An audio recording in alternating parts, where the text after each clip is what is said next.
الأنبياء والمرسلين وعلى آله وصحبه أجمعين. أما بعد، فإن أصدق الحديث كتاب الله، وأحسن الهدي هدي محمد صلى الله عليه وسلم، وخير الأمور محدثاتها، وشر الأمور محدثاتها، وكل محدثة بدعة، وكل بدعة ضلالة.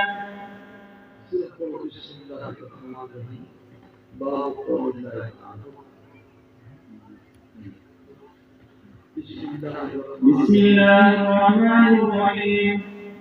باب قول الله تعالى: وبالسند المتصل منا إلى الإمام الهمام حافظ الحجة أمير المؤمنين في حديث أبي عبد الله محمد بن إسماعيل بن إبراهيم بن المغيرة بن باب الزبد وفيه اليماني البخاري رحمه الله تعالى قال: باب قول الله تعالى: ونذر الموازين القسط يوم القيامة، وأن أعمال بني آدم فضلة يوزن. وقال مجاهد: القسط والعدل بالرومية، ويقال القسط مصدر مقسط وهو العادل، وأما القاسط فهو الجاهل.